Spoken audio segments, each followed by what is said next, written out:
This channel is supported by Truefire. Truefire is an online library of lessons from some of my favourite players. There's thousands of lessons on there. You can use the promo code JNC40 to get 40% off of any of their courses.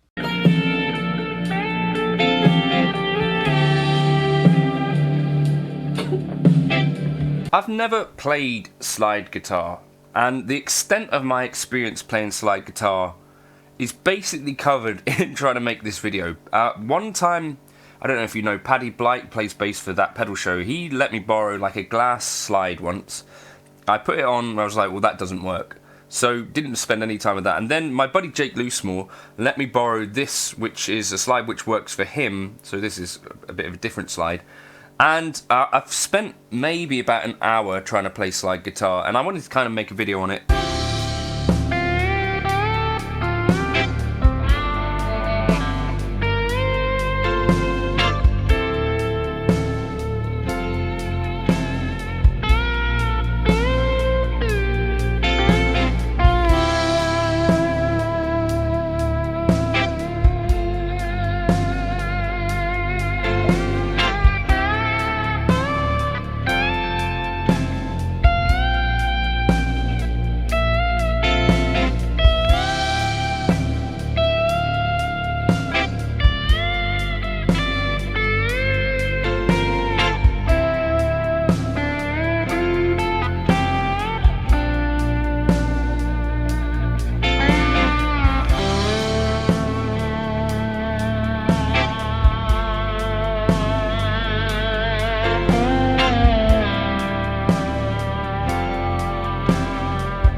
Obviously, I wouldn't really have much to tell you because I don't know the first thing about slide playing. I just know that I had completely the wrong idea about it. So I asked good buddy up the road, Ben Fletcher. So this is a guy, I don't have many friends who can play slide guitar. Ben Fletcher has an awesome channel, makes amazing looking videos.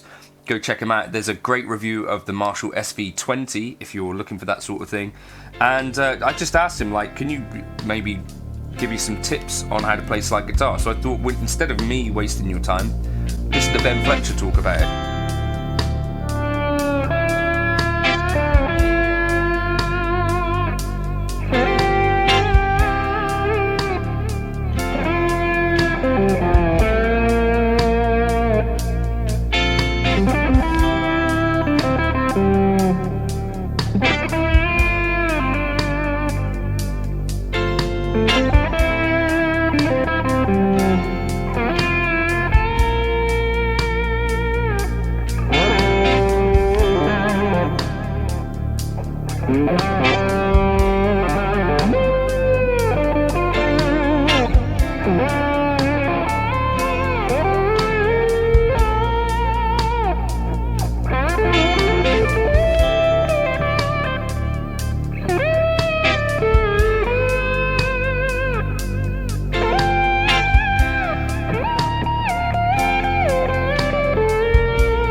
Howdy guys, Ben here. John asked me to make a contribution to this video he was putting together, something about our slide guitarist ripping us off.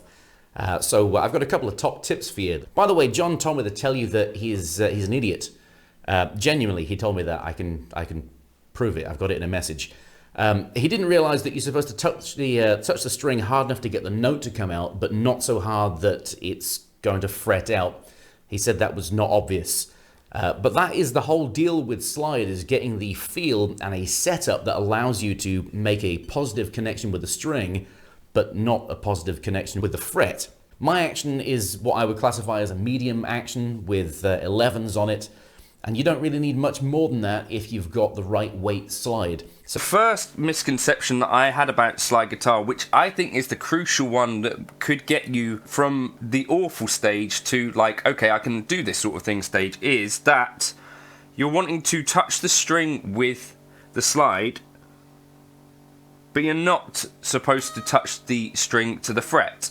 That's the kind of idea. So the string goes like this, the slide bends, sort of like a lap steel guitar, you know, if you've seen one of them in person. I haven't. But the idea is that you bend a string, play the note, but it doesn't touch the fret. That was what I was doing wrong.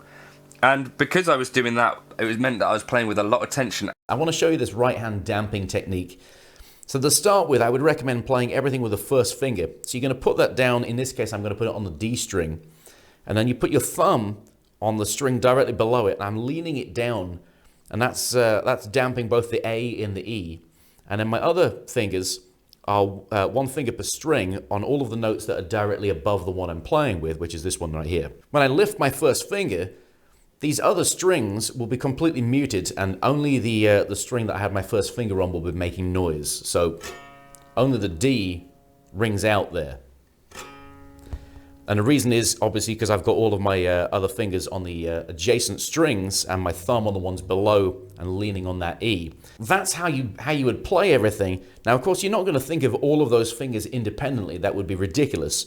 But if you can hold that form exactly like it is there, and then plonk, for instance, the first finger down on the G, like that, now my thumb is resting on the D and is leaning across both the A and the E, and then these fingers here are sort of curled, but hopefully this is clear, are curled underneath my hand, and I'm muting those strings there. So again, if I bring up the first finger, now only the G makes a noise, because everything else is muted. So you just get used to plonking your whole hand down on the strings that you wish to make a noise. If I want to go for the B, my thumb is now on the G and is leaning on most of the set of strings. And I've got all of these three actually holding onto the E here. So if I bring up the first finger, again, only the B rings out.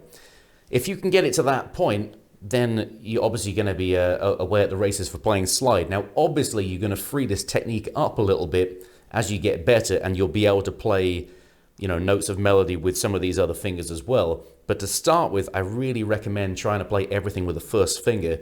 I think it'll just make your damping a lot easier. The sound itself is a big deal for playing slide. Now, I removed some low end when I went to mix my little bit of playing there, but in the room, I generally have quite an amount of low end and low mid. I find it's easier to play on, and you'll also want some degree of compression in your sound. That doesn't mean to say that you actually have to use a compressor, but having a stacked gain, I mean, I'm using a Marshall SV20 back here. I'm on the normal channel, which is kind of unusual. That's what I like. But I've got the gain at about maybe 1 o'clock, something like that. I've also got my small fry burn unit, which has got a sort of a reverse compression. It's called Dynamics. I've got that down about 9 o'clock and also a good amount of gain in it. I've got that set at about 2 o'clock. So I've got gain on gain and quite squishy gain at that. So I don't need a compressor as well.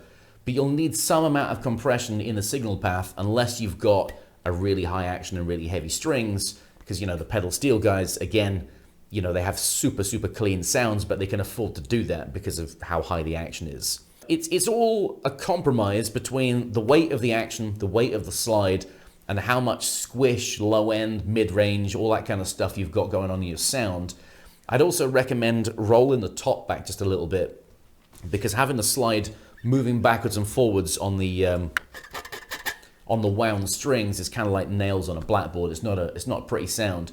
So you can negate that by just simply turning the tone down a little bit. So there's another thing I want to show you here is that when a lot of guys start playing, they tend to play with the middle of the bar. So say you were targeting this note right here, you wouldn't play that with the middle of your finger. You'd play it with the tip because you'd have more control over it. So imagine that you're playing with the tip of your finger, but inside the bar. And that's probably going to mean that instead of going across the whole neck like this, you're actually going to move the bar down towards the note that you're targeting. But I think that if you're thinking about playing with the tip, you're going to have more control over how much pressure you're exerting on the string, and that will stop it fretting out. Thank you so much to Ben for helping out. If you check out his channel, he's going to upload a slightly longer version of this video with some more tips around sort of picking a slide, which I think is a whole part of it as well. Also, if you're interested in this kind of slide playing stuff, I did check out Ariel Posen's got some courses for this on Truefire. You could use the code JNC40 to get 40% off of any individual course, or you can use the code JNC100 to get $100 off the All Access Pass. If you're looking to get into slide, there are a few Truefire courses, particularly from Ariel, that might be useful, where he talks about some of the nitty gritty, gives some exercises, talks about right hand and left hand stuff. And again, thank you so much to Ben for putting this together. It's been invaluable to me, and I think it's really important, you know, to try and, especially when it's something like slide guitar, which kind of you can think that you've got some idea about what's going on from looking at someone do it, but actually to have it explained thoroughly, I think is way helpful. So again, cheers Ben.